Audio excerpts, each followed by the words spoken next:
Here going wild. Well, it's here we are, five people. Started out as the most attended um, discussion we've ever had, and now we've gotten back down to the same number we usually have. Just a We're few. in the Mount Doom precipice of Mordor. This is the Yeah. crew. Yeah, which makes you wonder, why didn't we just fly on the Eagles to begin with? Okay, come on, fucking hell, Chase. The whole We could have just gone to the very end of the book and just read the end, then fly away on the Eagles and then be done with it. Yeah, but that's not the point of the story. Yeah, you gotta trek through the swamps and Mordor and all that stuff. Yeah, because that's what builds resoluteness is endurance and facing Mordor in anxiety, but with, confidence or something. I don't know. He doesn't, So, that wasn't Heideggerian enough. so that would be a resolute repetition of the heritage of possibilities that have been handed down to us, which we resolutely take up in our fateful repetition oriented towards our future in its finitude of temporalization. That was fabulous. I have such a hard time, pulling that kind of sentence off. My only complaint is, although you alluded to it, is that the word death didn't show up in that sentence. But Oh, yeah, you're totally right. I think I was, yeah, but it you really said needed death. Yeah. finitude, and temporalization, so that's pretty close. I think I could have used fate better, Oh, right. but yeah, so destiny. It's your is destiny. death and oh, I never said the word possibility either. Did I? No, I don't think I did. Wait, I did. I did. Yeah. The authentic self was probably just covering over itself. Yeah, of You course. can have an assignment like, like a short answer assignment where Christ, no, use please. every keyword in being in time in a single sentence that makes sense. You are a masochist. A masochist. You would have to essentially cheat in a way. It would be something like, this is a list of all the keywords in being in time, colon, and then list all of them. That's the only way you would be able to do it. That's Well, what I could think of. read some Faulkner and then create a Uh, Heideggerian long sentence. so I've never actually read Faulkner, but I know of Faulkner. Um, so maybe that's why I can't conceive of this as a resolute possibility of my having been that I can take up as oriented towards the horizon of my death. There you go. That was okay. Yeah. Yeah, I think that's fine. And I'm not being facetious, but I mean, isn't that the point of Frodo? That he chooses to be the ring bearer. He didn't have to continue doing it after the initial, and that he realizes that probably it's going to be at some cost to him, but he's going to continue to do it, even if he's not certain how the outcome will be, because it's not necessarily the outcome, but it's how he comports himself, how he acts with this burden or quest or responsibility. And there's a kind of fate there. Yeah, yeah. That's actually a really good example that Huh. you can see how the fate is operating there, but not in a kind of deterministic way that would be so Heidegger doesn't I don't think he exactly says this, but that's kind of like the ordinary or vulgar concept of fate is that oh you just have something determined in your future that inevitably will become a present occurrence. But instead what he's saying is your fate is what you're oriented towards, but within this whole kind of temporal movement of taking the possibilities that have been and bringing those possibilities into the decision of the situation and the moment of vision authentically. Oh, I'm just full of vocabulary. This is one problem with this is so reading this book, so I'm staying with my friends in Atlanta, and I basically like, can't talk to them in this language. It's like complete gibberish to normal people. But so instead, I'm just saving it all for y'all. So have fun. So we're not normal? I didn't know. No, Oh, damn it. Not even close. I mean Oh, no. normal obviously isn't a synonym for good. Well, before I left this, I had said, well, I gotta go discuss angsty phenomenology, and they were like, "What?" And I was like, "Gotta go." Yeah, I read the famous definition of phenomenology that's in the first part of this book to my friend. I think it was yesterday.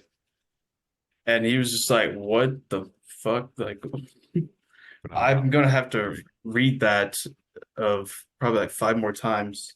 Should we It's go like, back and reread it? Do you think it'll make more sense now that we've made it this far?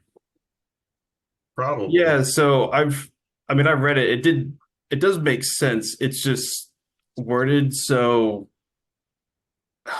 it's just a silly way of wording things because they use the reflexive pronoun or the itself is just used so many times that it sounds like gibberish.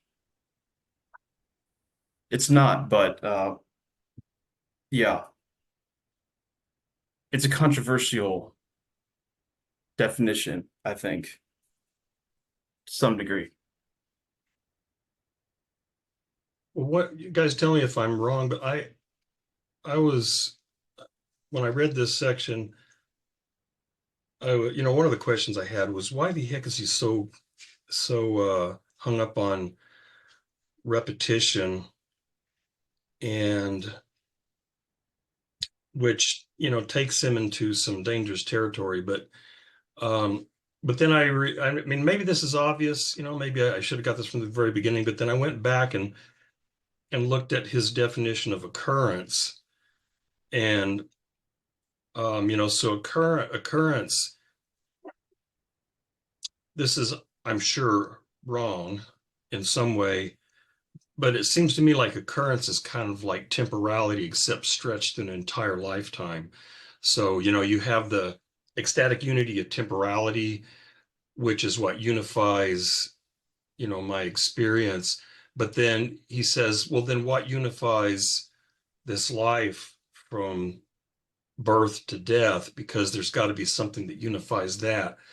And at least on my understanding is, well, I'll read this. This is the very top of Heidegger 375, Stambach 358. So this is from last week's reading, but the specific movement of the stretching itself along, we call the occurrence of Dasein.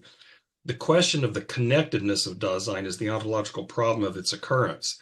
To expose the structure of occurrence and the existential and temporal conditions of its possibility means to gain an ontological understanding of historicity. So, in a connectedness, I take, what he had been talking about just recently was this between, the between birth and death.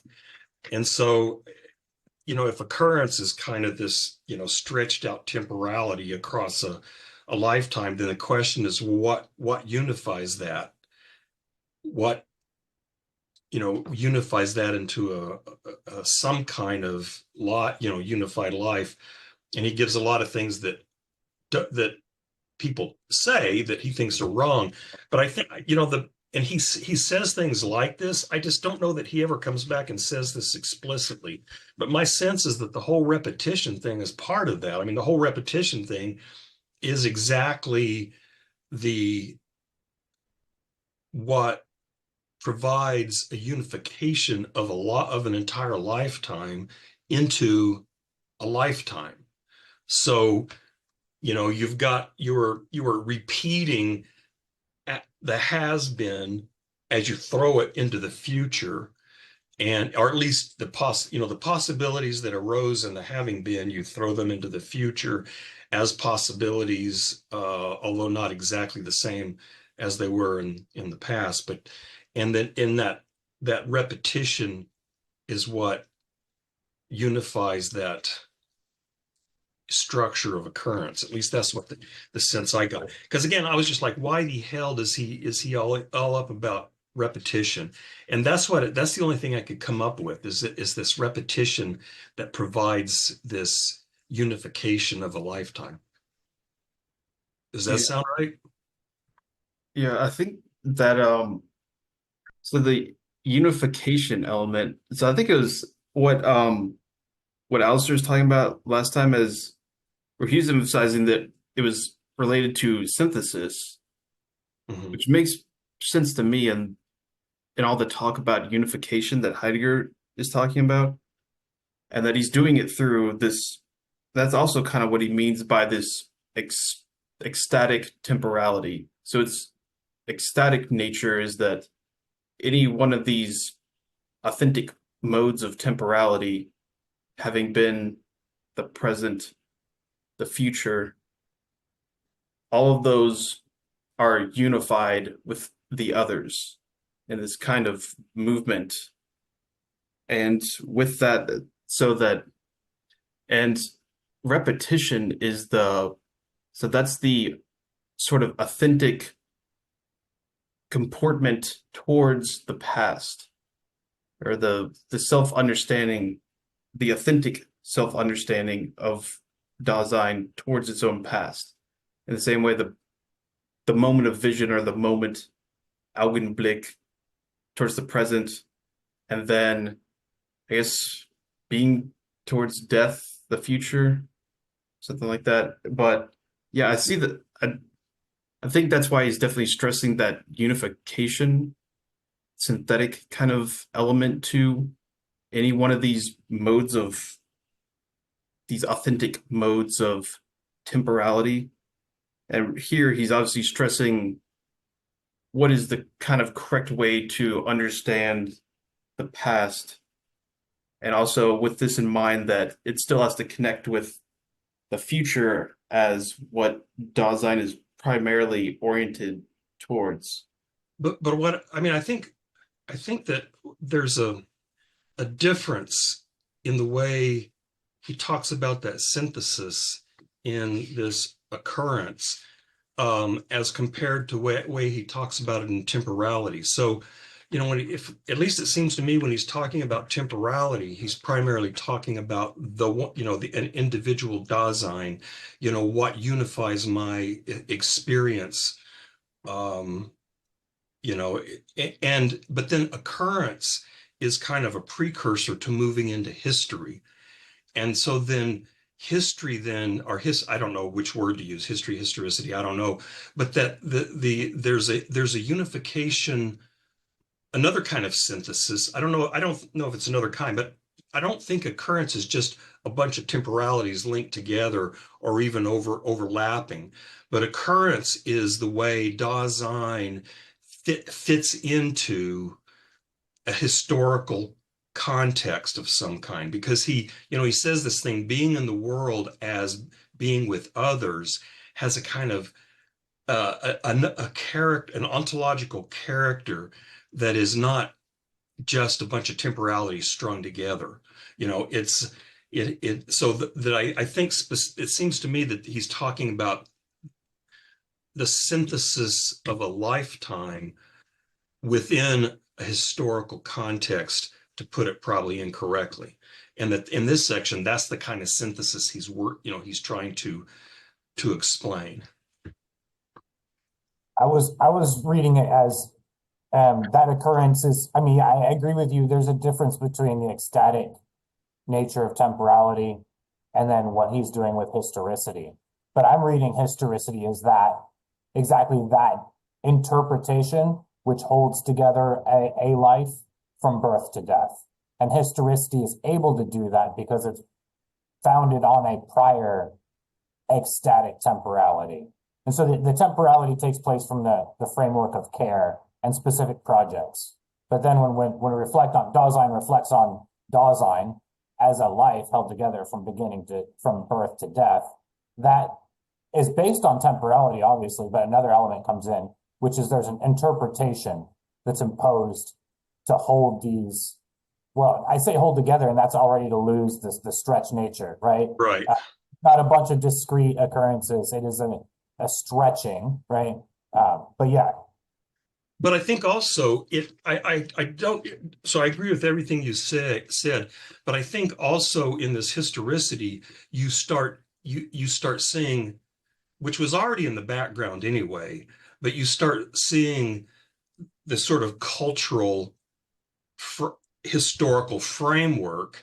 You begin to see Dasein fit into that. I mean, you've already seen it, before when he said, well, you've got these possibilities into which you were thrown and you didn't really have any choice about those. But it seems like now he's trying to explicitly show how, I agree, Dasein is temporality, and then that is unified through this historicity, and then that historicity is wrapped up in this greater being in the world of a culture, something like that. Right. And it's there we find tradition. And I think Yeah. tradition is why he hammers on repetition as such. Yeah, I think so.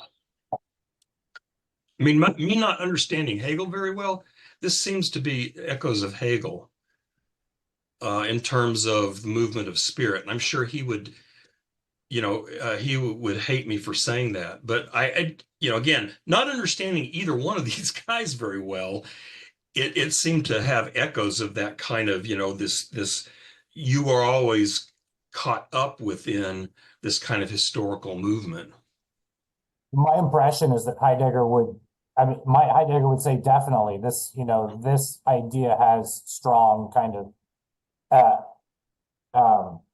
debt to Hegel, but what his project is trying to do, I think in the 19th century after Hegel, with a few other thinkers, there was a strong historicist bent, and I think Heidegger's trying to correct it. He's trying to focus more on, again, fundamental ontology and stop the creeping historicism, which many at the time regarded hand in hand with creeping relativism. And so he's making allowances for historicizing because he's in the wake of Hegel, but he's also situating in a particular way so that it doesn't open the door for a rampant relativism. Could you say something about what historicism is and how? I mean, very basically, just the idea that everything is a product of history and culture and history. Every thought, every artifact, every process, when looked at, you have to bring in its historical context. And then Jameson still, famously always historicize. But I think there's legitimate criticism if that's all you're doing, or if you're pushing historicism too far to where, everything becomes a kind of nominalist. Everything is unique in its own place. There's no way of, making sense over this, no continuity. There's no real repetition ever. That's always an illusion. That, you know what I mean? You fall into problems there, right? So you think Heidegger's trying to account for some of the insights of historicism, and yet at the same time bring back some continuity? that's how I'm taking this.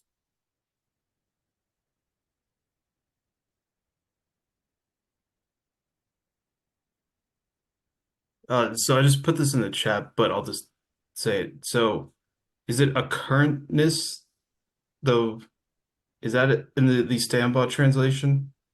So in that thing I read at the top of Heidegger 375, the specific movement of the stretching itself along, we called occurrence, the occurrence. I don't know if that's, I mean, it could be that occurrentness is a different word. I'm not sure. Because I was reading some of the stuff in that Heidegger lexicon, and one entry was saying that he rejects this notion of occurrentness, but so I'm not sure. Geschehen, I don't know how to pronounce it. Occurrence. I wonder if that might be historizing. Well, historicity in the Stamba is Geschicklichkeit, is historicity, and then a occurrence is Geschehen or something like that. So they're etymologically related. Okay, yeah, I think so. I think the Macri and Robinson, it's translating the Geschehen as historizing. Oh, that makes sense. That's a verb. And then historicality is Geschicklichkeit. Okay. Stambach calls that historicity. That's kind of weird. Occurrence. I don't know. Wait, how did you say that the Macri and Robinson translate Historizing? historizing? Yeah, which is kind of a strange word, but Well, I mean, it makes occurrence sense. just makes me think of the present at hand as Yeah. an occurring object or whatnot. It falls heavily on the side of a subjective construction, but it still seems to be like resonate with what he's trying to say about Dasein interpreting. It's an act of, it's somehow an act of interpretation. This making of histories. Yeah, the verbal action of history. Yeah, okay. I mean, translating it as a verb seems to fit with, the specific movement of the stretched out, stretching itself along. I mean, that kind of makes sense that they would translate that as a verb, whereas Stambaugh translates it as a noun. Yeah, which that I don't know, occurrence just makes me, like I said, it makes me think of the present at hand as presence, as Yeah. occurrence is kind of like a present action kind of thing. But I don't know. Yeah, Yeah, I'm not sure I like that, but I'm not gonna. this is one Who of am I those to that judge? I don't know. I read it too, and for me, when I read word occurrence again, like because this is Heidegger, you like do a mental shift, right? Hmm. Word occurrence, whatever connotations of present at hand it had before, chuck those, and now think of it in Heideggerese. But I mean, you're right. The word does seem to carry that, but because it's already it's presented in this context, I think you're already invited to take that away and see what's left or see what it Right. does. Yeah, I'm going through the violence of mental gymnastics that Heideggerian philosophy demands. You just get to see it live because I've just been reading the Macri and Robinson translation, so Someone needs to make a movie. I forgot that the movie. There's the one where they're inside the kid's mind and each of the emotions is personified. oh, Inside Out. that's Inside Out. yeah. They need to make a version of that as someone reads Being in Time. So apparently the second one, uh, anxiety is one of the main emotions in it. It takes over. So I didn't watch it, but my friend watched it and said that it caused him to have a panic attack. Oh, gosh. Yeah, Yeah, and that anxiety is so overpowering that it's able to, in effect, incarcerate the first five emotions that you saw in the first movie. And then they all kind of say at the same time, "Oh my God, she's bottled up our emotions," and it's that kind of play on words with stifling all the things you're feeling. So yeah, but it wasn't anxiety wasn't the only additional. There's actually, ironically enough, nostalgia. Hmm. for like a 14-year-old having nostalgia. She doesn't show up a lot, as you can imagine. But Apparently, they talked to a lot of child psychologists and therapists when they were putting that movie together. So, but I mean, all this stuff about tradition and that. Yeah. I mean, so some of that, okay, so I think there's definitely the temptation to, the elephant in the room is all the Nazi stuff, and that it looks like this could potentially be, a very kind of, this is where he's saying, yes, kind of take on the community that you've been thrown into, or the folk that you've been thrown into, that's your destiny, and take up those as the possibilities that you repeat resolutely. So it's kind of, this is where he's saying also that he's going from the individual dimension, so to speak, to something collective, the community of people, of folk. So in a way, that was kind of one of the things that was hanging over this whole book, is sort of those relations with, it was this authentic Dasein, and being towards death. It's supremely non-relational, individualizing. So we've got this individual component to it, and then there's the question of, well, how does the individual relate to, the community, the world at large of the others? So this is where he's saying, he's giving his answer here, but then at the same time, then there's all the concerns, I guess you could say, that come with all that. And I think there's definitely a temptation to read it as something that is very conservative and kind of justifying traditional sorts of ways of doing things. But I think he's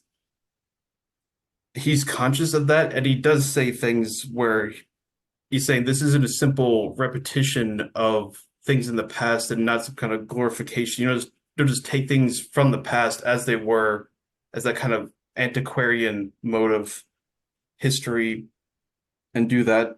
Then you change them, and in repeating them, which sounds kind of Deleuzian, but anyways. So, yeah, there's something else. It's a little more sophisticated than I think that you could give it at a first glance, especially reading it through the whole Nazi thing that he's going to do. May I bring up a point of, and because I think that there's, I mean, obviously, Germany ended up with a Nazi government in January of 1933, and then you had the Third Reich until Hitler's suicide and all that. But instead of, I think something's missing if we look at this and saying, what is Heidegger's relationship to Nazism, or what is Nazism's relation to Heidegger, but rather what is Heidegger's relationship to the broader intellectual, cultural heritage of that thing called Germany. And the same thing with Nazism. What if obviously Nazism struck a chord with a lot of Germans, more Protestant than Catholic, even though Hitler was raised Catholic. So the question would be, why did Nazism strike such a chord? So there had to be something pre-existing in German culture, tradition, idea of the Volk. And remember also, Chase, you have to be careful, and that is what's a noun and what's an adjective. I mean, for the Italian fascists until 1938, Jew was not a noun. Jewish was an adjective. You could be a Jewish Italian, a Catholic Italian, a Protestant Italian, an atheistic Italian. The core bedrock reality of your existence was being Italian. The Nazis said, no, the Jews are something else. They are not. They are a different race. And so what to the Italian fascists had been an adjective now became a noun. And that became determinative of how one was going to organize one society. And so it just seems to me that there's a lot missing if we're just looking at what appears to be a binary relationship. And also remember, the Nazi Party, even after Hitler's putsch of what was that 1923, which was unsuccessful and he went to jail, the Nazi Party was extraordinarily marginal. The Nazi Party and Hitler really doesn't become important until the September 1930 elections. And so Heidegger is working through these issues and being in time. And so I don't see any direct evidence that Heidegger is reading anything that Hitler wrote as a basis, even indirectly, in this work. And frankly, Hitler didn't invent Nazism. He joined an existing party. And with his push, they added the words National Socialist to what had only been the German Workers' Party. But Drexel, I'm forgetting his last name, Drexel and a cohort started the Nazi Party, and Hitler investigated it as an army officer getting paid because the army was interested in brand new political movements and wanted to get a sense of the pulse of them. And Hitler did not go to that many meetings before he said, I want to join. And then he resigned his commission, and then he came, and then he convinced the group to add National Socialists to the name German Workers' Party. So for me, there's some things going on, and I appreciate what you said in that if this was just merely replicating tradition, why didn't Hitler and the rest say, hey, let's bring back the Kaiser? They didn't. They weren't interested in no matter how much they were talking about tradition, the last thing on the minds of the Nazis was, hey, let's recreate the monarchy. That wasn't in their political program. So you have a kind of radical reactionaryism or a reactionary radicalism. But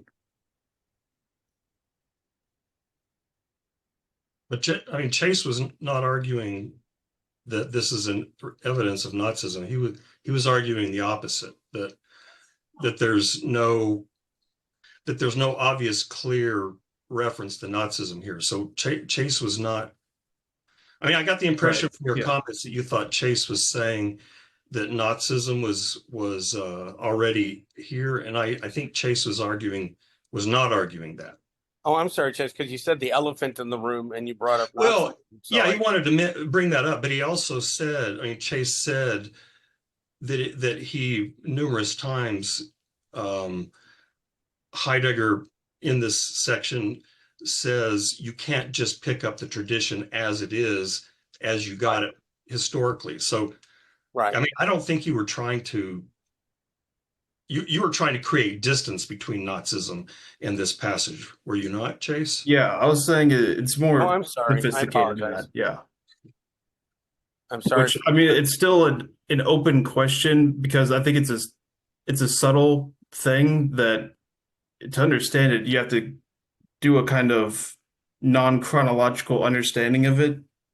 But yeah, I think it's what he's doing here with the historicity and all this stuff. I think okay, so Heidegger's later Nazism. I think that seed was planted in something of a fertile ground, and I think you can see something of the fertility of the soil the Grund here and being in time, but I don't think it's any kind of a simple thing where you can simply say that even in this section, which seems to be the most straightforwardly, uh, there's already sort of intimations of the vocabulary of Nazism and whatnot, but I don't think you can make any kind of a straightforward equivalence between those for reasons that Ed, that you just pointed out. And because I mean, yeah, there's no Nazi party. I mean, well, so I guess the Nazi party did exist like the year he did this, but he's not aware that he's not a Nazi when he's writing this. But he had a very traditional upbringing, and I think there's elements of that along with this whole German Prussian milieu that he's in, and I think you can see some of that in what he's writing, and that he is stressing this importance of heritage and taking up tradition and whatnot. But then I think it is problematized by the fact that he doesn't say you uncritically take up tradition, even though that became really that was the ideology, so to speak, of the Nazis was something like that. They believed that they were taking up some kind of authentic heritage of mythical Germanness. But they saw themselves as transmuting it everything into a modern context. You know what I mean? Like the old feudal structure, but with industrial technology, baby. You know what I mean? Like they Mhm. see a bit of a kind of, rejuvenating German tradition, but not in the same way as before, right? It's going to be modulated. Yeah. I And- think that honestly, for the Nazis, at least for Hitler, I think it would be helpful to actually, tying it to what Eric just said, the concept of spirit, like the spirit of the age or the ethos of the past tradition, but not just simply repeating it, not just but adapting it to the modern condition. I mean, and Heidegger says something like that in here. But I don't know. Let's see. I mean, even here toward the beginning. So this is on a few paragraphs into section 74 where we started the day. It's on the very bottom of Heidegger 383. He says the resoluteness in which Dasein comes back to itself discloses the actual factical possibilities of authentic existence in terms of the heritage which that resoluteness takes over as throne. Resolute coming back to thrownness involves handing oneself over to traditional possibilities, although not necessarily as traditional ones. So right there, I mean, he already gives you a key. It's not like not necessarily as they were.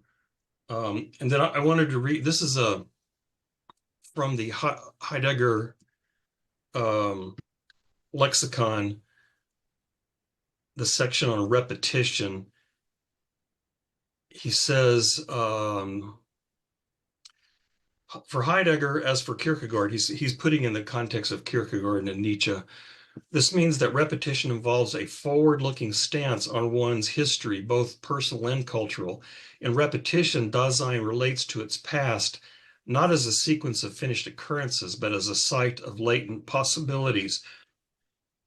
Crucially, it follows from this conception that what gets repeated in the kind of repetition that makes self-constancy possible always underdetermines how it is to be taken up again. One can never simply read off from a description of what the exemplar has done, what it means to go on in the same way, and one can never simply read off from a description of how one has realized oneself in the past, what it means to take up again one's own most way of being. As Heidegger puts it, in repetition, the force of the possible gets struck home into one's factical existence. In other words, it comes towards the existence its futural character. So I thought that was a helpful phrase. Dasein relates to its past not as a sequence of finished occurrences, but as a site of latent possibilities.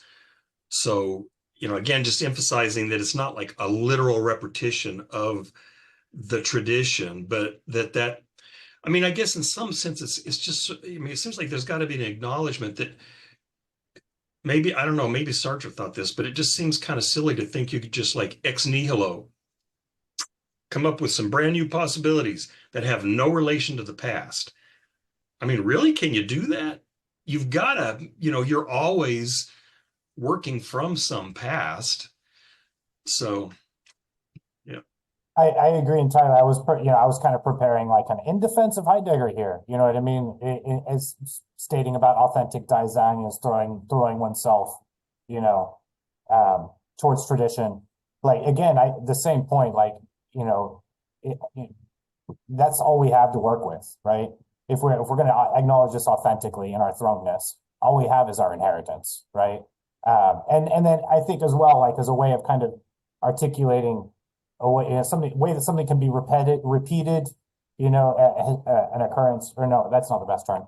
Something that could be repeated, a tradition could be repeated in a way that is unique, to its each new iteration. I'm just thinking about the institution of marriage, for example. People take on the institution of marriage. They say this "I do" in a ceremony in front of people, and nobody ever thinks that their marriage is going to be exactly like their parents' marriage, or at least I hope not. Or maybe I don't know. You know what I mean? But even best or worst, whatever your parents were like, nobody thinks that you're doing a repeat. In a sense, it's a repetition, but in another sense, it is your own experience. Did when Nevitt, when you were quoting Heidegger and he said the force, he didn't capitalize force, did he? No, it was in quotation marks, though. Scare quotes. Oh no, maybe the Star Wars universe came from Heidegger. Yeah. In the section on I looked also, posted on Discord this the lexicon entry for moment, which is stranger even than I thought it was. But in that entry, he makes he refers to Heidegger's, I forgot how he put it. He didn't say something as mild as indiscretions, but his personal lack of prudential judgment, and suggested that maybe what he may be lacking here is some criterion for, I don't know, maybe he just thinks it's beyond the scope of his work, his project, but which of those traditional possibilities do you take up? So I mean, granted that, let's say that the only thing I've got available to me to start from are aspects of my own personal and cultural history and so on. But how do you choose which of those you throw forward into new possibilities and which of those you lose behind? And it doesn't seem like he says anything about that. My cheeky answer is that Heidegger would be fine with as long as you choose from any of the existing traditions and don't try to turn Bolshevik and forge a new man, a new international man, uprooted from their national culture. Just pick a national culture and dig in, okay? Don't try to do this new era stuff. But even if you pick your culture, I mean, like certainly, I mean, I don't know, it seems obvious to me, maybe I'm wrong, that every culture and every tradition has got multiple mutually incompatible threads, and so you can't just like take the culture. You've got to pick and choose. Well, And I mean, I think you say if you're German, right, be German, and if that leads you to take this position, and so like this leads to you, German, to take this position, that's part and parcel of what it means to be a German and participate in the tradition. Join the fray, like, yeah, we argue amongst ourselves about petty shit, or what have you, like It doesn't necessarily have to be like a determined in advance way of taking up tradition in a way that excludes contradiction. You know what I mean? For some folks, what it means to be German is this, and for other folks, what it means to be German is this. And if that's a contest, really, maybe that's really what it's about to be means to be German, is to engage in contests about what it means to be German. Now, join the fray. No, but Eric, I mean, you may have thought you were being facetious, but through I mean, it wasn't until 1871 that you had a united German Empire, right?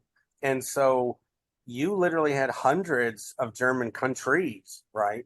And so this was the irony of German nationalism. If you were going to be a German nationalist and you wanted the unification of these 100 kingdoms, principalities, states, whatever, into a larger unit, you were actually being unpatriotic to the state that you are a part of, right? Where other nationalisms were very unifying, you kind of have a split personality when it comes to German, and to a lesser extent, maybe I shouldn't say lesser, Italian nationalism, same thing, right? Tuscany, Piedmont, Venice, Papal States. You couldn't be wanting a greater Italy or a greater Germany unless you actually are undermining the independence and the tradition of a Tuscany, a Florence, a Genoa, and so that tension was there throughout the 1800s and even earlier 1700s. Right. So these two nations with ancient histories, right, only formed into unified political units late in the 19th century, well after France and Britain and Spain and the formation of the United States. Very late in the historical game. I think you've probably seen a lot of us, historians kind of chalk that up as a contributing factor to fascism because they entered the 20th century with more of a need to establish an identity behind the state than France or England or Spain did because they had generations of already entrenching this institution, right? In Germany and Italy, these are still fragile, under threat, or young, especially with the creeping threat of Bolshevism, right? Yeah.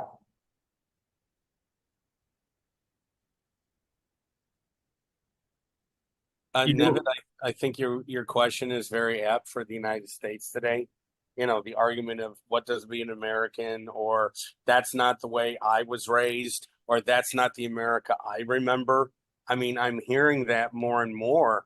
And that's why there's this, at least on the part of some people, this embrace of Trump, because they've seen the future and they don't like it, so to speak, right? They don't like abortion, they don't like gay rights, they don't like, a lack of religiosity, even though one could argue they themselves are pulling away from what is traditional Christianity. They're rejecting the Sermon on the Mount. Many evangelical congregations are literally saying, well, that might have been good back then, but it's not, it doesn't fit our needs right now. I guess what I was wondering is that, I mean, it certainly seems to be an example of what Heidegger's talking about, but then I guess I want to be careful because of this problem of interpreting existential features of our lives as ontological. So I'm not sure. I mean, I guess, yeah, I just don't know. But I mean, it seems like it's at least because when you guys were talking about Germany and the kind of struggle for how would you appropriate German history and in what directions and what way, there seems to be a similar kind of struggle going on now and in America. And I guess I don't really have enough sense of what he's talking about to know to what degree our current state actually fits into what he's talking about. yeah, I think so.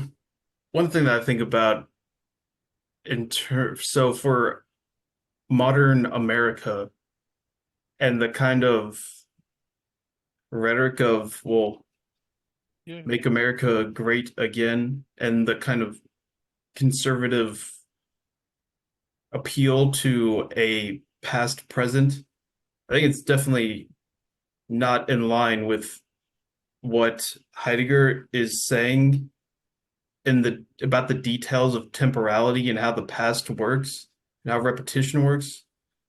One is, I think, I mean, there people are just okay. Well, basically, it's a kind of mass popular movement. It's too stupid to have a subtle understanding of temporality. I'm just gonna say that I don't know if that makes me elitist or whatever. I'll totally accept that. But so because they see the past as this kind of it was a former present that was actual, and they want to simply kind of artificially somehow like churn the present into some kind of future present that will be like the past and some that will pass some kind of criterion of resemblance or similitude or identity with a past present and all of its ontic existential nature, which I think is, I mean, of course, I think if you reflect on this for a second, you know that's impossible. And it's uh even the kind of okay, there's maybe there's good things from the past that we want to utilize. That's the kind of Nietzsche's monumental history. There's exemplars in history that can inspire us, but that is never, like Heidegger is saying, any kind of taking of some kind of model of 1950s America or something like that, and then saying, "Oh, if it was just like this again, it would be great." It would, that I mean, Yeah, it seems like that whole project that you described is vested in what he called, well, it depends on the translation, but the vulgar, or I forgot what Macri and Robinson calls it, the ordinary yeah, understanding. Yeah. ordinary or vulgar understanding of time, of past, present, and future. Hmm. Yeah, sort of like you're trying Yeah, to grab something yeah. from the past and pull it forward, but the temporality is not that. I Um, guess I don't. What that means is I don't really. I don't have maybe it's because it's just really hard, but I don't really have a great sense of what it means then to authentically repeat. Nevitt, Well, I I I don't think that's just your issue. I mean, I think Eric mentioned something earlier that Heidegger might be laying out the problem or the issue facing us, but he's not necessarily giving us a plan of action forward, but just saying this is the condition that we find ourselves now. And this is the kind of things maybe you should take into consideration if you're going to move forward. But I'm not necessarily not sure if he's actually giving us a blueprint of how to live either individually or as a community. But one other thing, very, very quickly, you know, when you were talking, rural and small town versus urban America, what is extraordinarily interesting in a sad way is there were even divisions within Nazism, the Nazi German movement, between those who were emphasizing the industrial, the urban, modern machinery, production, armaments, with going back to the farming life, the bucolic, the small town, the rural, and it's ironic that that would even manifest itself in what appears to us in retrospect as a fairly unified movement.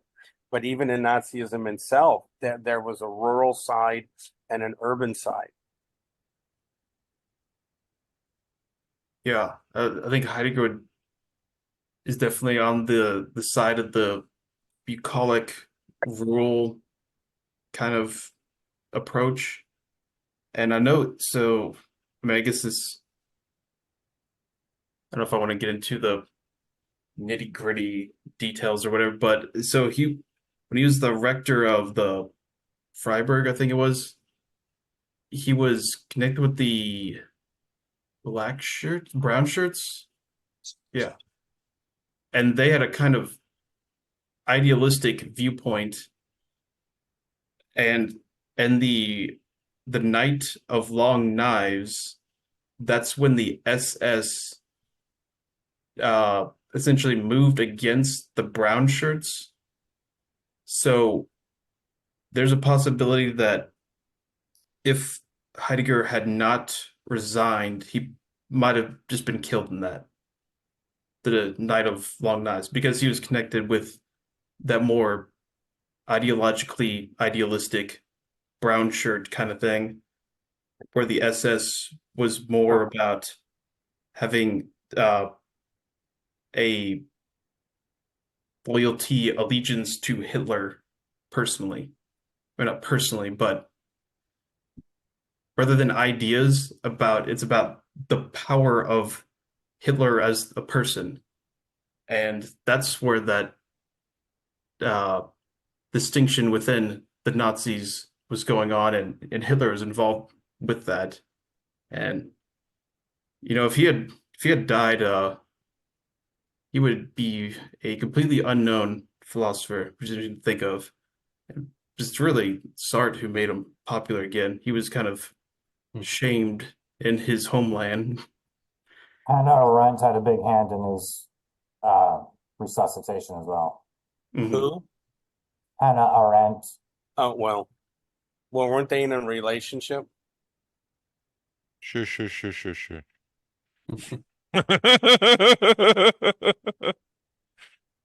I mean, I'm not dissing Hannah Arendt for being in a relationship with Heidegger, but I mean, there was the personal uh, involvement of the two that would give her efforts, I don't know, more gasoline for the fuel. No, and I and think you and mean more resolute conviction. Nevitt, I thank you for your comment in the and I didn't say it real well, but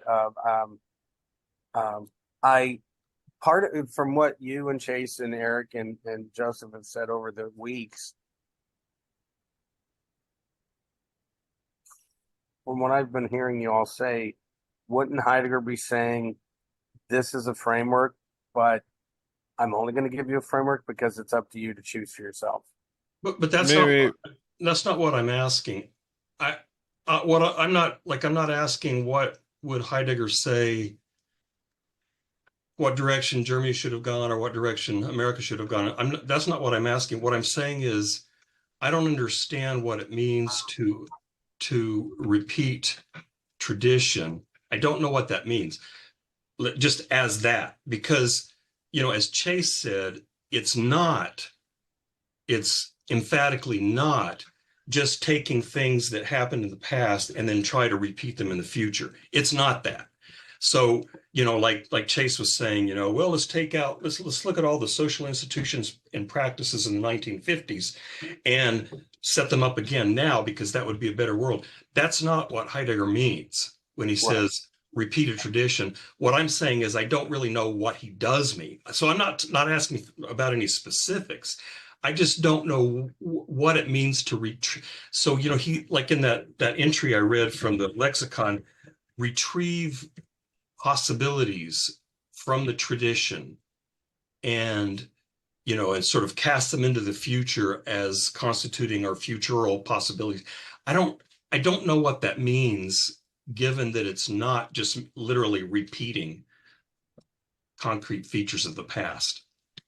the only I'm with you. I'm not entirely certain, but I do have highlighted here on page 367 of section 74 of the Stambod where it says arising arising from a past resolute self-projection, repetition is not convinced by something past and just letting it come back as what once was real. Rather, repetition responds to the possibility of existence that has been there. But responding to this possibility in a resolution is at the same time a response belonging to the moment, the renunciation of that which is working itself out in the today as, and he put it in quotes, past. Repetition neither abandons itself to the past nor does it aim at progress. In the moment, authentic existence is indifferent to both of these alternatives. And I was thinking from the last section before, section a couple times, I don't know, in the last section, where he was talking about when you mentioned the authentic and inauthentic realization of time. Like the past is only important to me because of how I recall certain events relative to my current state of being. Like I don't just think of a sequence of events and analyze them and replay those sequence of events like in an ontic fashion. They have an aspect that is relational to where my being is currently. So it's significant because of, in a way, as you just mentioned, where I am now based off of my future possibilities. So you can't just, and when it comes to what tradition is, that's a sticky one. Because like how are you essentially replaying tradition then? Because it's always in this flux and it's always relative to your state of being in that moment of resoluteness. How do you tie those two together? I'm not really sure. But I know that it's relevant in his, it does seem to be tied to how he views time. Like the future is a coming towards the horizon. The present is not a series of sequential linear analytic events. And the past is relevant to my recalling of it relative to my current state of being. And how, And to the future. yeah, I thought, yeah. 1.21 gigawatts. The fuck's a gigawatt? That's, If I understand your concern of it, then I think I agree as well. I mean, I want to put it in terms like this. If repetition as a mode of engaging with tradition involves same but different, Hmm. isn't that all any of us can ever do anyway? Right? Doesn't that ultimately, like, you could drive a truck through that gap? You know what I mean? What does it mean to repeat the same but different? Right? Yeah, I think it's got something. I'm sorry, you had more to say. Go ahead. Yeah, I mean, in terms of looking to tradition for resources about being in the present and towards the future, and repeating elements of the tradition or repeating elements of your heritage in order to negotiate the present and the future, all, ecstatically. I want to say that's all any of us can ever do anyway, but it seems, it kind of pursuant to what I was suggesting earlier, maybe Heidegger is kind of more rhetorically saying this is ontologically the case, and visions about a new future, a novel way of being, completely shorn from tradition, that can only end up being an inauthentic and falling into a they self and getting lost, right? So, I mean, I think he's kind of rhetorically speaking against what we recognize is the only real possibility is to kind of recycle the past in one way or another. There are different manners of recycling the past, but this is the heritage we've got to work with, right? There are different manners of doing that. But he's also operating in a time where people in the zeitgeist are talking about a new era, a new age, a break. He's stressing continuity at a time when people are stressing break. And I think we're looking at it going, ultimately, you can't escape continuity. So what is it, dude? I mean, if I understand your concern here. Yeah, and I mean, I think part of it is just me trying to understand a very abstract idea. But when you were talking there, I mean, I think that passage that Joseph read is important because he does say, as Joseph read, repetition responds, and at least in the Stambod, it's italicized. This is the top of Heidegger 386, responds to the possibility of existence that has been there. But responding to this possibility in a resolution is at the same time as a response belonging to the moment, the renunciation of that which is working itself out in the today as past. So like there's a renunciation of past is in quotation marks. So a repetition neither abandons itself to the past nor does it aim at progress. So and I think it's tied up with this notion of the moment, which is very weird. And so it's like, I think in order to do this, it requires this kind of insight. And, so I'm going to read a section from the moment um, from that dictionary. Let's see. Similarly, the moment of vision, similarly, again, he's been connecting it to Kierkegaard and Nietzsche. Augenblick, literally the glance of an eye, is not an intuitive beholding, but a broad encounter with one's own temporality in its full scope. It arises as an authentic response to experiences such as anxiety that pull one out of one's fallen everyday temporality. By facing up to one's own mortality and owning up to one's own indebted responsibility, one can become an authentic individual who resolutely accepts being toward death. Resoluteness is a form of disclosedness that decidedly reveals the situation in which one can act. In a resolute moment of vision, Dasein is brought face to face with the situation and what it requires. Dasein meets its fate in the sense that it resolutely brings itself back to its there that is disclosed in the moment of vision. Thus, in the moment of vision, we enter a more profound and ecstatic time. In the everyday experience of time, every present now is familiar and routine. In objectified scientific concepts of time, all nows are identically occurrent and subject to quantification. In contrast, although the moment of vision is also a form of the present, it is superior and unique, a crux from whose vantage point one can survey one's current world, acting in light of what has been and what may be. So anyway, I mean, I guess knowing, it seems like this moment is this kind of, I mean, pardon me for saying this, almost like this mystical insight where you kind of have this vision of, of where you are in this whole thing, and you can kind of see where you've come from and and what your possibilities are for the future. And so, what it means, and I guess in the concrete, like, what do I do? It seems like he's connecting it with this idea of the moment. In the moment, authentic existence is indifferent to both of these alternatives, the past and progress. So whatever acting, whatever repeating tradition means, it seems to be, in order to be able to do it properly or authentically, you have to do it from this moment. I'm thinking of the difference between singing Amazing Grace because you're in church and that's what's happening and everybody else is singing it, and singing Amazing Grace because you've just found yourself in a coffin buried alive and you know that there are only hours before you run out of oxygen. That's Fuck, Eric. very gothic. Love that. Jesus Christ, man. Have you been Like reading some Edgar Allan Poe or something? Um, Well, it's being toward death, right? yeah. well, but do you know the expression "saved by the bell"?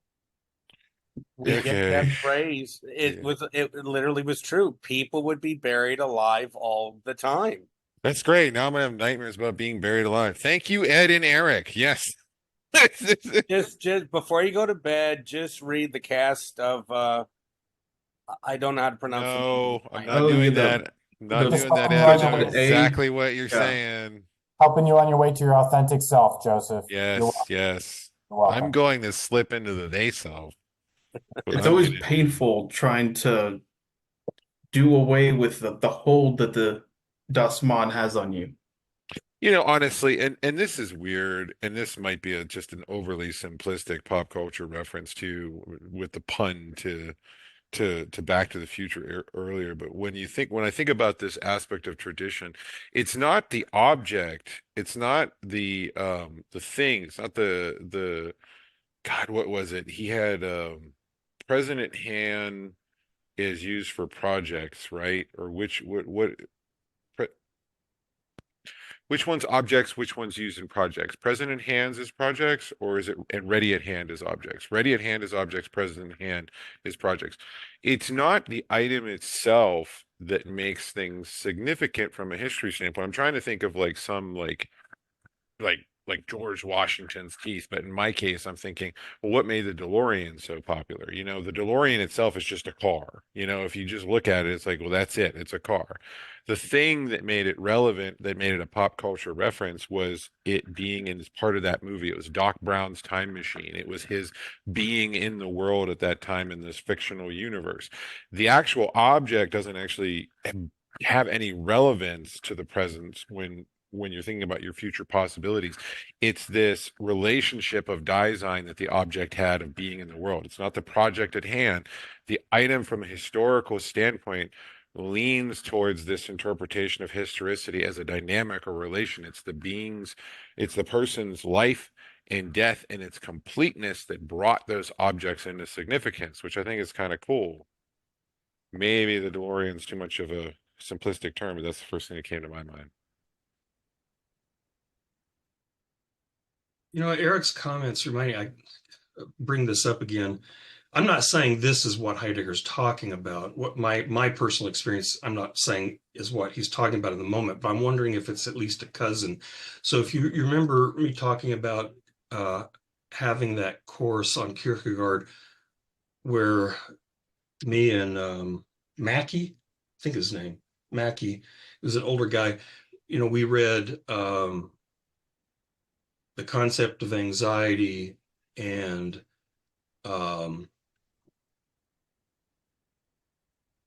what's the other one? The companion being toward or Sickness unto death. that's it, sickness unto death. So we read the concept of anxiety and then sickness unto death, and then he was also an expert in some of the early Protestant movements and Puritanism, which were like jam-packed full of anxiety. And I still don't know so, how you did you know, that without like that's too much, Nevin. How did you survive?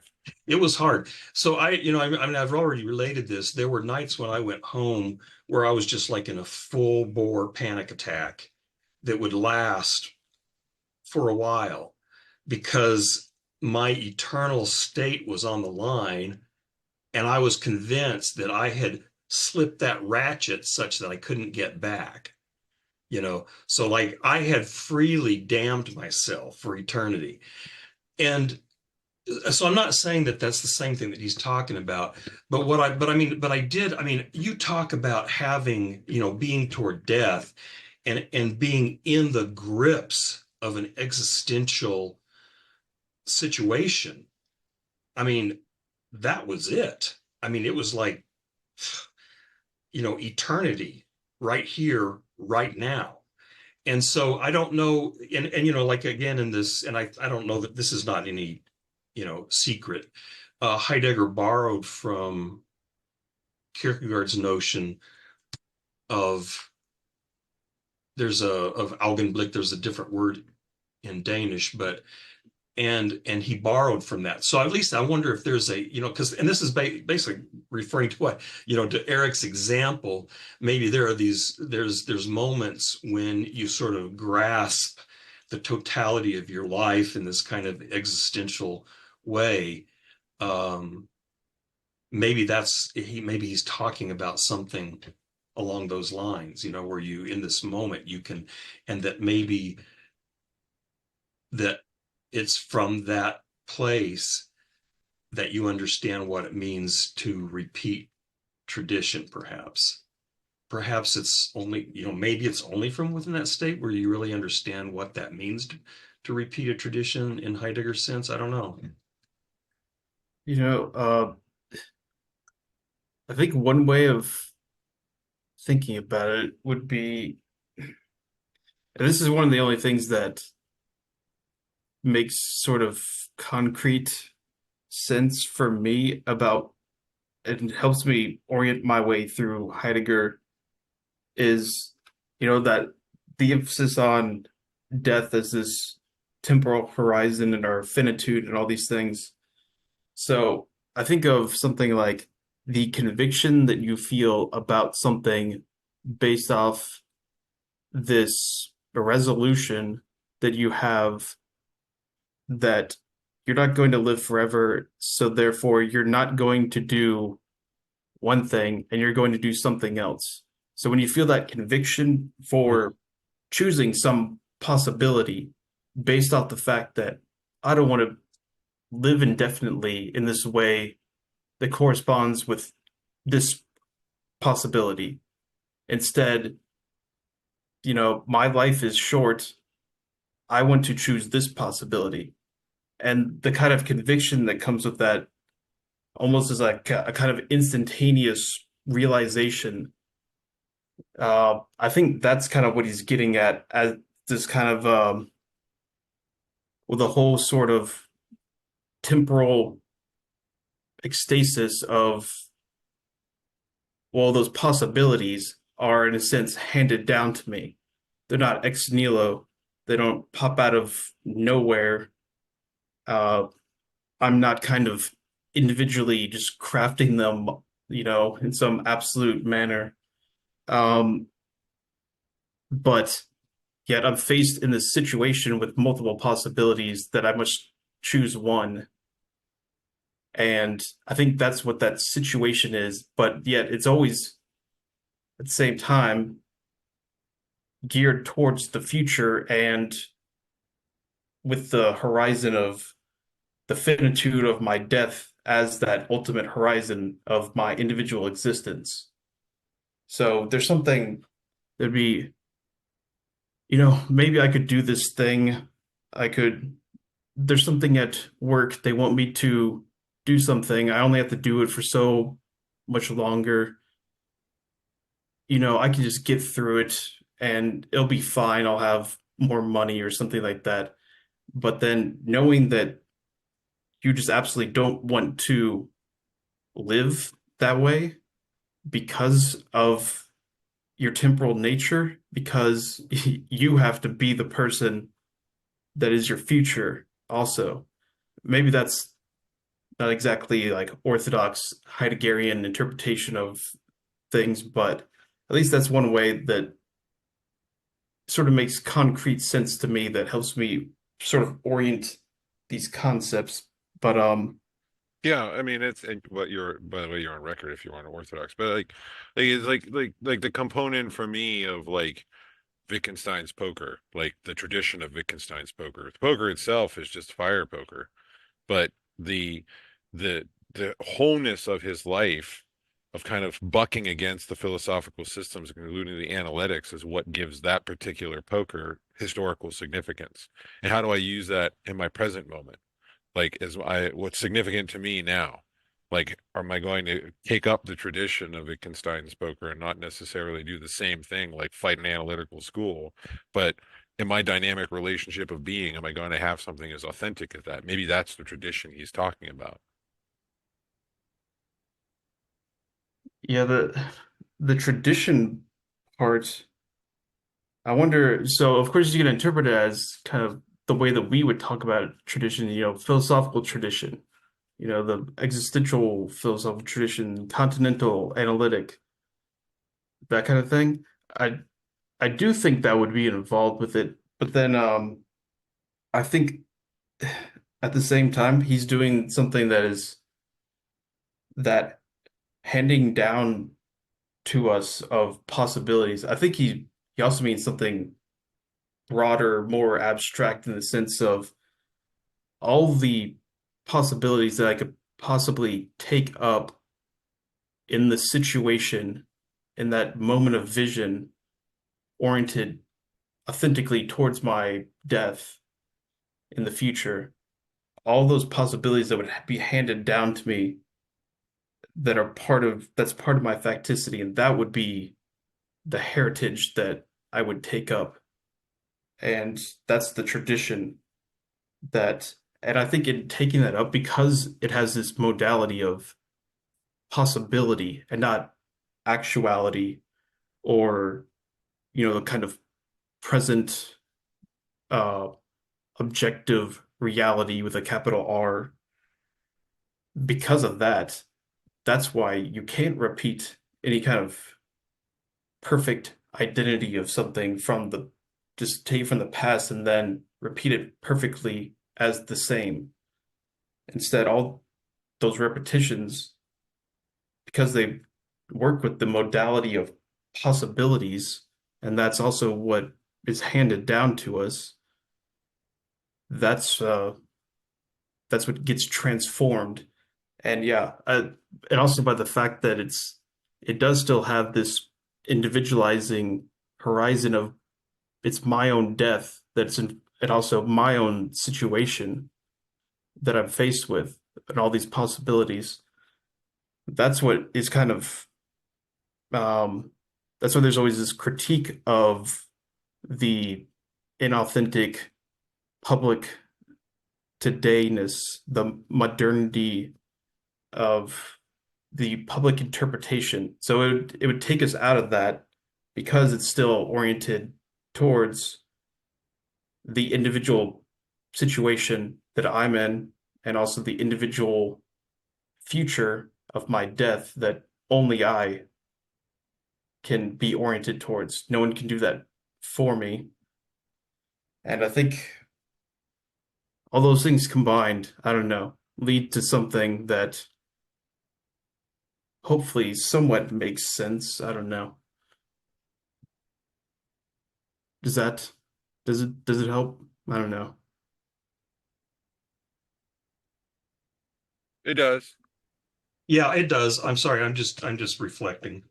Yeah, Too. that helps. I'm wandering down various labyrinths in my mind. Yeah, I'm thinking about use case too. I'm going to different ones. Well, but I mean, think of, I mean, isn't that one of the issues of modernity? All the choices we have, or all the apparent choices we have. I mean, say somebody said, you know, I want to be a Christian. I mean, how many doors does that open, or how many paths does that open? I mean, that's not the beginning of some. I mean, it's not the end of something; it's the beginning of something.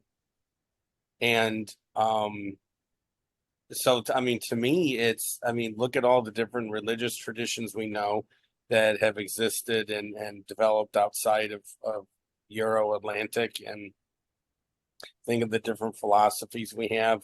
Think of the communication capabilities we have. Look at our Zoom conversations that would simply have been impossible maybe 10 years ago. Um, I mean, our students have a lot of choices or are presented with a lot of things that we were never presented in a way that they're being presented with them.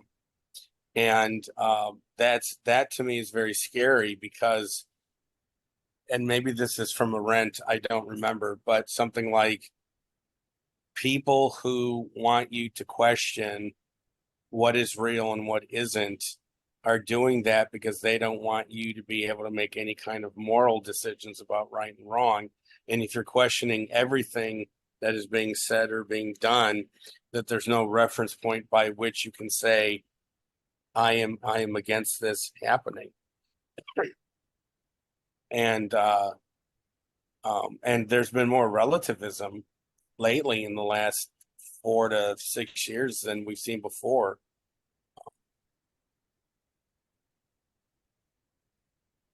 Yeah, my mom sent me that the Facebook post or something with that Arendt quote, but I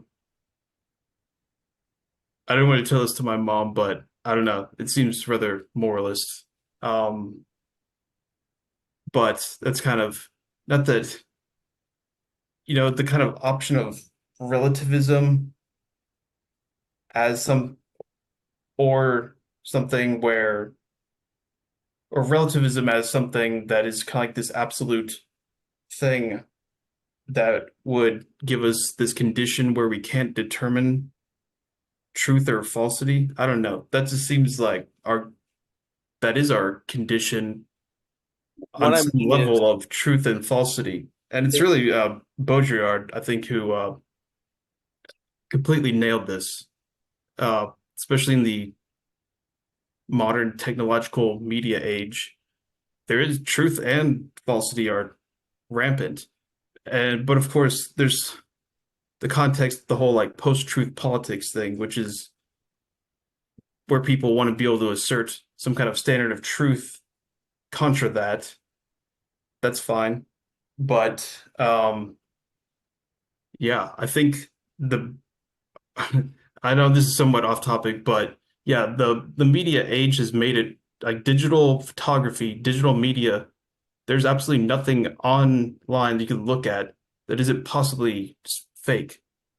It's just the nature of things. And What are you talking about? The effigy of Christ and shrimp isn't real? hail Satan. See long legs. I guess what I'm trying to say is I'm old enough to hear people who consider themselves conservative lambast the left for being relativists. And I'm not saying they had a coherent criticism of what they took to be relativists, but always questioning, always questioning. In the last 6 years, it seems to me it hasn't been the left in the United States, for whatever that means. It's been the right who has been, oh, you can't trust the medical community. You can't trust government institutions. You can't trust the media. You can't. I mean, what has the right in the United States not said to people, don't trust?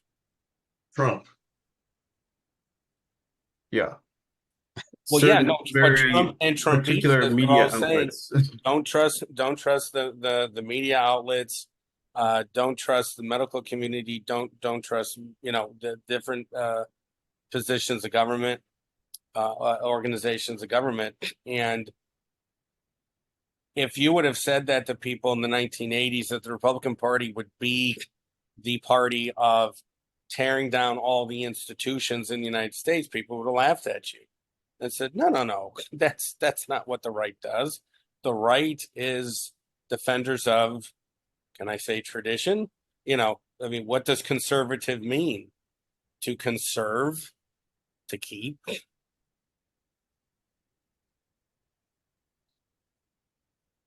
I think we read that and discussed that before.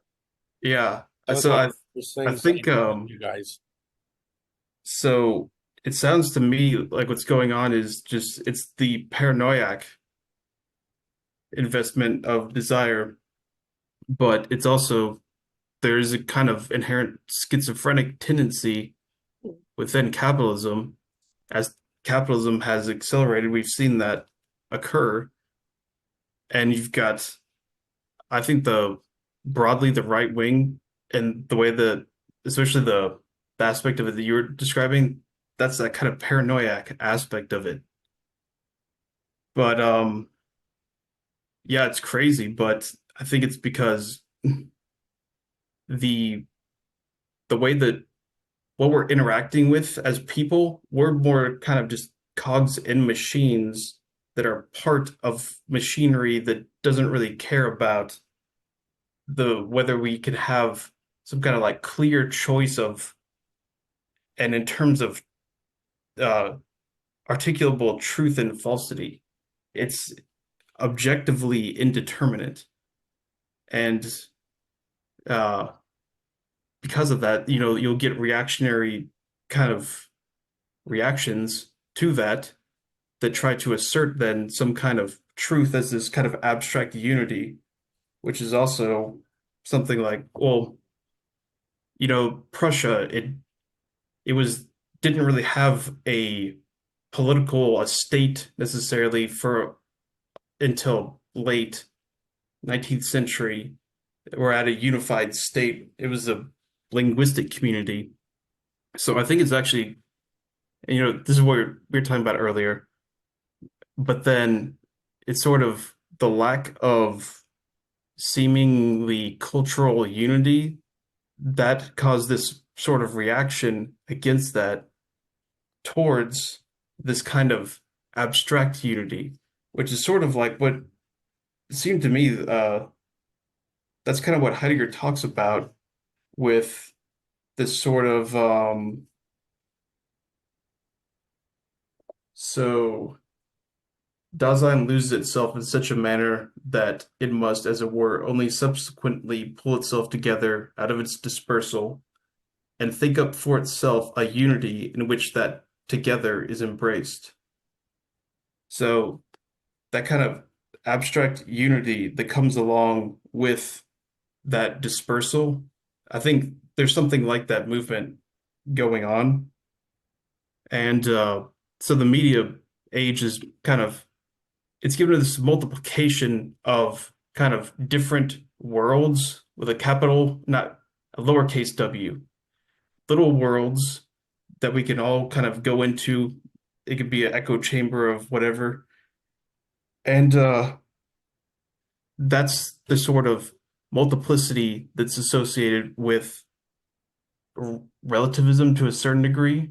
But really, in one aspect, it is this vertigo, but there's also this paranoid reaction against that to unify it through these sort of grand narratives. And yeah, I don't know. Seems like I don't know. It's off topic somewhat, but yeah, I think we should probably just read Anti-Oedipus over again. Not Ouch. before Adorno.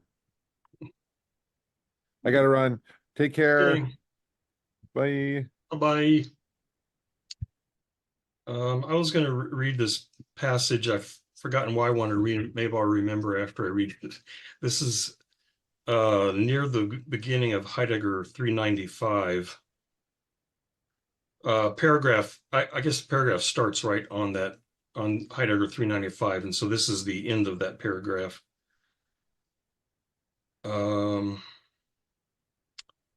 Crap. Where was I going to start?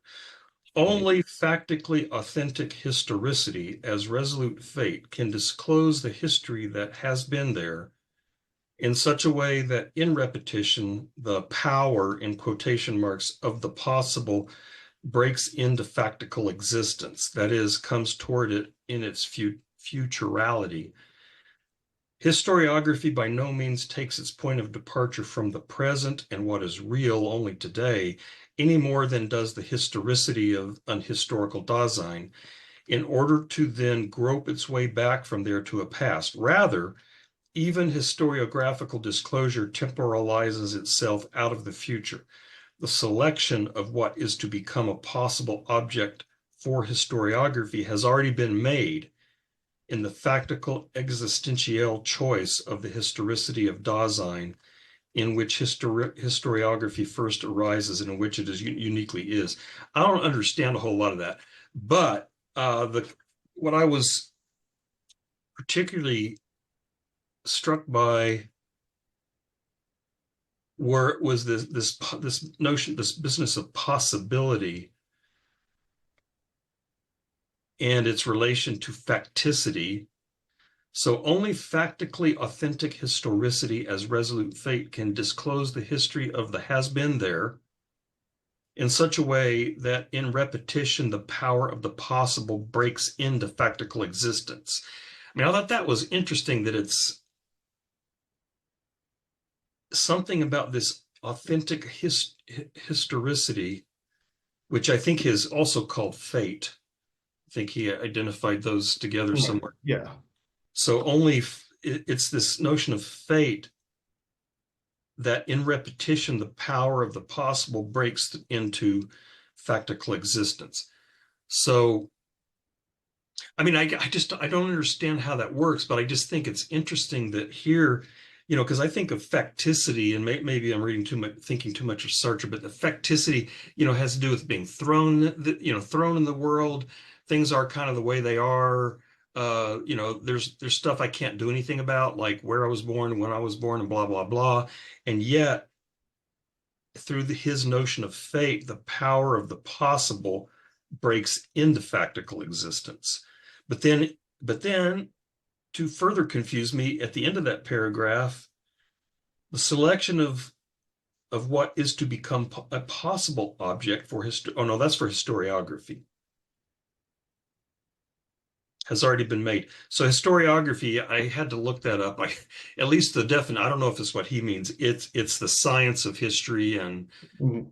and the sort of account you compile from that. But um, anyway, I thought because I've been struggling all this time, because he's always talking about Dasein as its possibilities, and and it's all about the future, but it's somehow it is his notion of fate that actually makes possible, or that in repetition, the power of the possible breaks into factical existence. I mean, it sounds like he's saying that it's I don't know, maybe it's part of like if you just run along with they and you just happily kind of chunk along, it's not clear there's a lot of real possibility there, because you're just kind of playing out the roles that you're expected to do, but that in this view, in this I don't know what to call it, experience of fate, in this moment, it seems like there's some kind of real possibility that opens up. Can't hear you. Sorry, when you were talking, Nevid, it reminded me very much of Machiavelli's chapter in The Prince, where he says, "Men call luck, or what they call bad luck, are their own limitations of seeing the possibilities for them being able to transform their environment that they're in." And so, Machiavelli was aware that someone is in an environment, in a situation, and so then what one must do then is to see the malleability of the environments that you're in, right? And then to push the levers, pull the levers with your understanding of your place in that environment to achieve the goals that you want. And that's he uses the concept of fortuna, only to reject it, right? And he likens it to a river. But then when you think of what can we do to a river, right? We can dam it up, we can sluice things off, we can build a pier or a port on it, or any other kind of body of water. So I just got a Machiavellian sense of what Heidegger was talking about. I'm agreeing with Nevin and Ed, and just to kind of sharpen the point, like part of the critical tradition, critical theory, like there's an emphasis on learning history precisely because you learn through history what is malleable, right? That the present isn't necessarily an eternal repetition of the same, but it was conditioned to be. So it's sifting really what seems to be endemic to the human condition and what seems to be really just a product of our here and now. You can't know this until you study history. When you study history, other possibilities for organizing society and things like this present themselves. I mean, at that level, at the political level, right? Why critical theory says something of the same, right? That the study of history opens up possibilities that are really relevant towards in terms of building a future.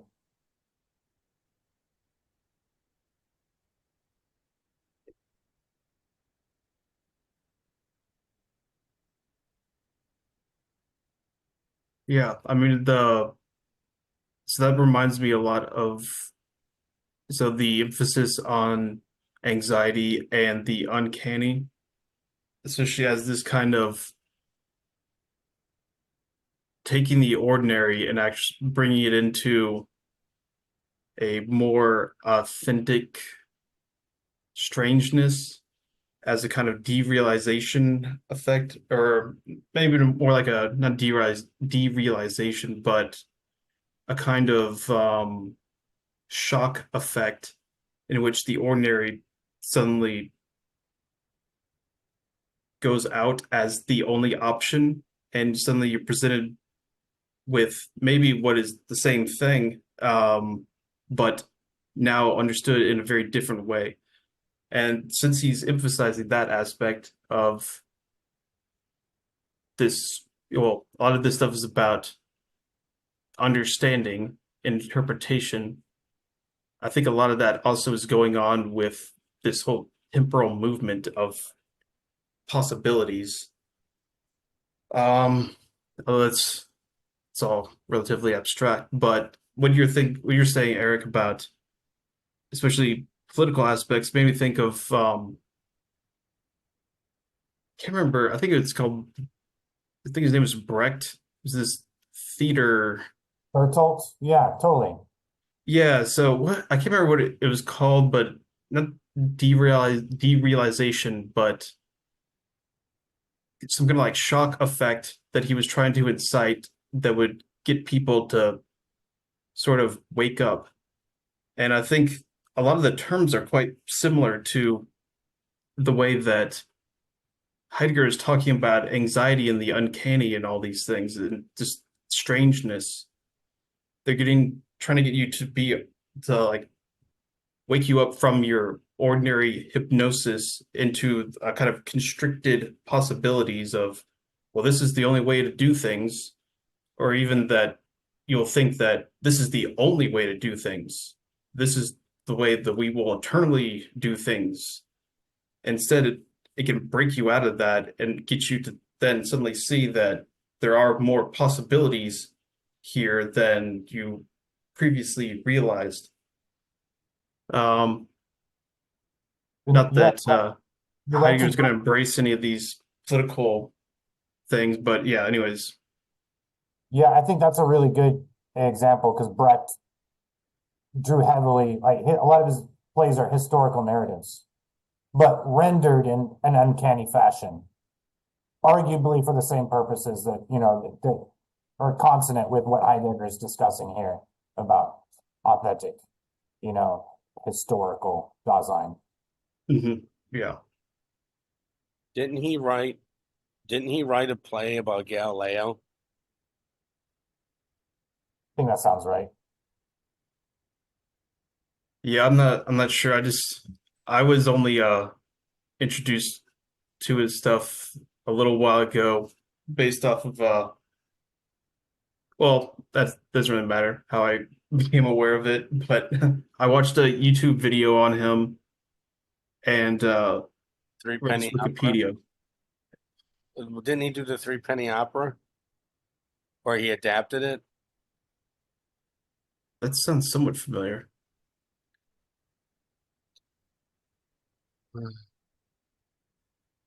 I just mentioned the alternative histories thing because what you guys were talking about with Brecht made me think of um, maybe alternative histories can do something. What I mean by alternative histories is like fiction, like Philip K. Dick's The Man in the High Tower, something like that, where you take a historical narrative, but you kind of torque it, and then you can, maybe it can kind of help lift people a little bit out of, well, this is the way it's got to be and the way it's always going to be, and so on. Well, right. It gets them out of a deterministic view of history. Yeah. Yeah. Yeah. I'll sort of stroke Chase's ego here a little bit. Yeah, I mean Philip K. Dick in general. I mean his stuff is sometimes so weird that you kind of wonder if that's part of what he's doing is trying to kind of slap people up the side of the head and seeing the world in a different kind of way, or like Yeah. Kafka. Perturbations in the reality field. There you go. That was Well, one of his sayings. Well, think of Heinlein's novel, one of his last novels, Stranger in a Strange Land. Take things that would on their surface be really, really strange, not and more than strange in many ways when you think of when the book was published, not even permitted, being illegal, being considered very, very immoral. But he was doing that to see, can I construct a movement that would be so transgressive, but that would make sense in and of itself, and at the same time even be attractive to some people. Or like I Will Fear No Evil, I believe was another one of his novels. And in that novel, I mean, this was like like literally when I was a teenager. If my mom had known I was reading that book when I was a teenager, she would have not allowed it. But she figured, hey, Highland writes all those nice novels like Star Beast, for adolescents. But in I Will Fear No Evil, the consciousness, I think the consciousness of a female ends up being, it's either the mind of a man superimposed into the body of a woman or vice versa. And so that you have both this male and female consciousness in the same body at the same time. And it's kind of an interesting study on gender psychology and so on. But again, I think that's one of the strengths of so-called speculative fiction, is it can, explore those. And I hadn't thought of it until, tonight, but also maybe to kind of slap people around a little bit and get you to think about things differently. Yeah, Well, I go think ahead. Darko Sullivan, he calls science fiction the literature of estrangement or something like that. That estrangement effect is what he emphasizes. But I think also science fiction, that's a good example of, well, there's a tradition that goes along with it. They're all sort of, they receive those possibilities for what they did in their artistic works from something that was handed down to them, but it was handed down to them as a possibility.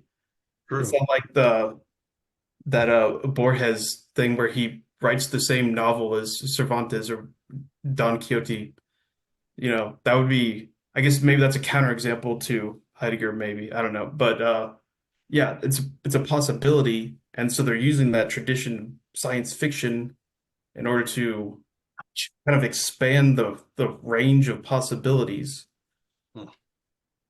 If you think about it, before science fiction, there was still that impulse.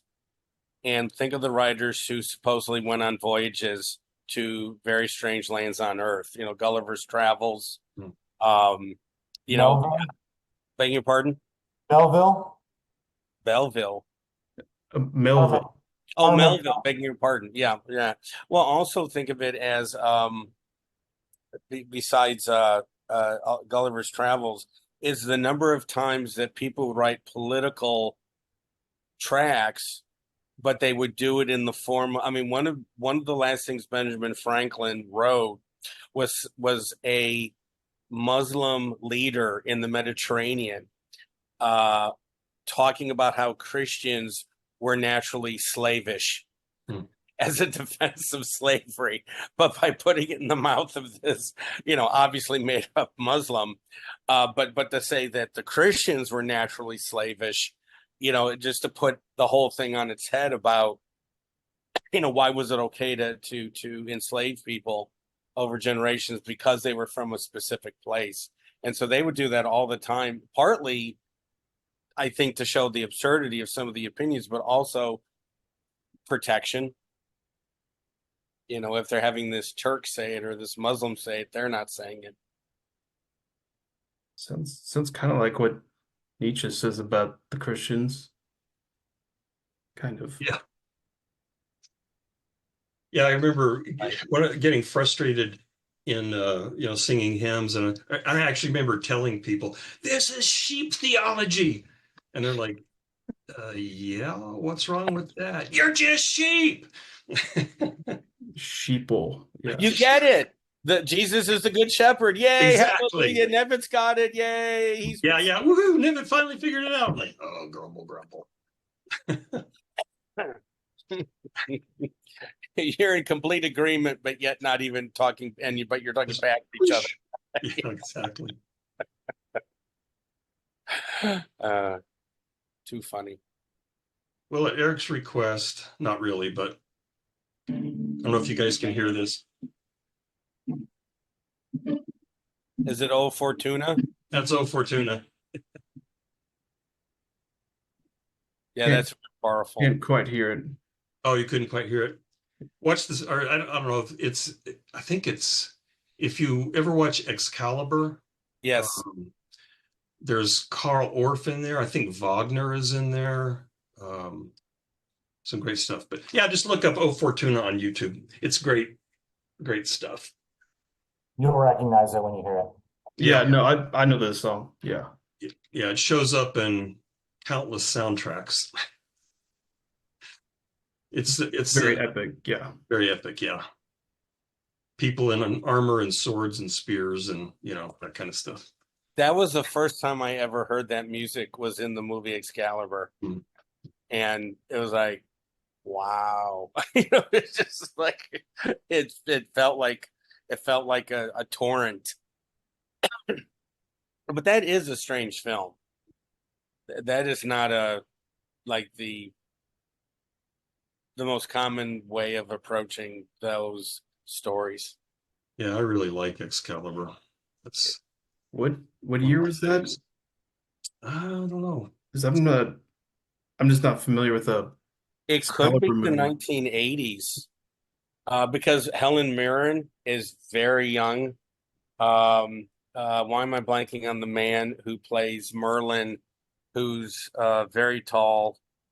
And then there's a man, Nicholas Clay, who was a British actor who plays, I believe, Lancelot.